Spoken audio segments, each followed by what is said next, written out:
Welcome back inside the film room. I'm Dustin Fox alongside Bernie Kosar. Bernie, the strength of the Browns team so far has certainly been the defense and Greg Williams' ability to get after the quarterback.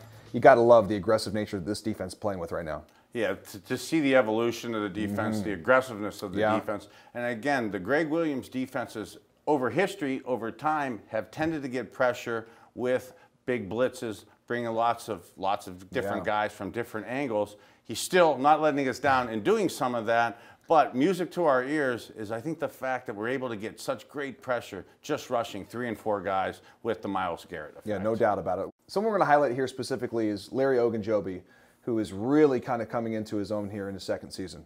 Even though, again, it's just a 4-man rush. Greg Williams, notorious for bringing pressure, but again, this is just a base coverage, bringing 4. And look at the assignments by Ogunjobi over the center here.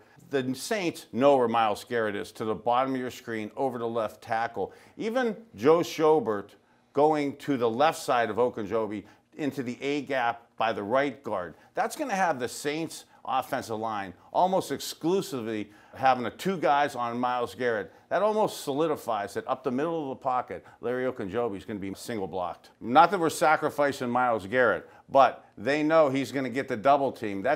He's taken 2 guys out of the play here to allow duress in the middle of the pocket. Drew Brees has nobody open to throw to. It's a mortal sin for a quarterback at the 40, 39-yard line to take a sack, but given this coverage, given the route called, Drew Brees has nowhere to go with the ball. You have to love Myles.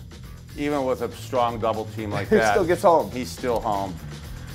All right, again, we want to talk about situational football here. 3rd and 6, fourth quarter, Browns have the lead, 12-10. And it's a critical juncture in the game where the Browns have to get off the field. Saints are going to go down. They're trying to win this football game. They're trying to go down and kick a field goal or score a touchdown, whatever it may be. And Greg Williams dials up a Greg Williams pressure. You know, we've been talking today about these down and distance situations. It's probably the thing that makes it the most interesting, I think, for both of us as ex-players. The film study, the details of the assignment, the little components that go into making successful plays in crunch time, in the clutch part of the game, the essential part, 3rd and 6, as we're talking here. You have to come up with a play. Again, and remember the Myles Garrett effect. Myles is to the top of our screen here, and with Peppers also just to his outside. Our tendency on 3rd and 7- is to come with pressure and some blitzing. Right here on the pre-snap call, you're looking at just simple, basic cover 3. This is as standard as it gets. Look at the safety in the middle of the field at almost 18 yards. The corners at the top and bottom of your screen, off and outside technique to at about 8 to 10 yards. That smells like a very simple coverage.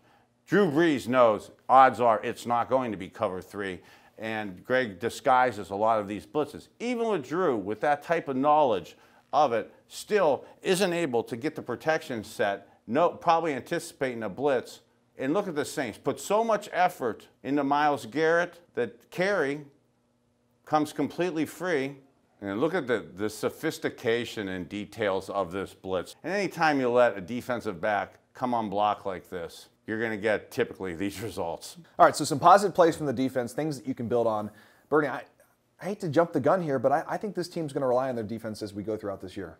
Not to critique you, I think I'd take the word think out of there. Our defense is the strength of our team. And not only do I think the defense is the dominant defense, our defense, I think for the whole season, will be a dominant defense. All right, so they're certainly putting some stuff on tape. That was a look at the Browns defense versus New Orleans Saints. He's Bernie Kosar.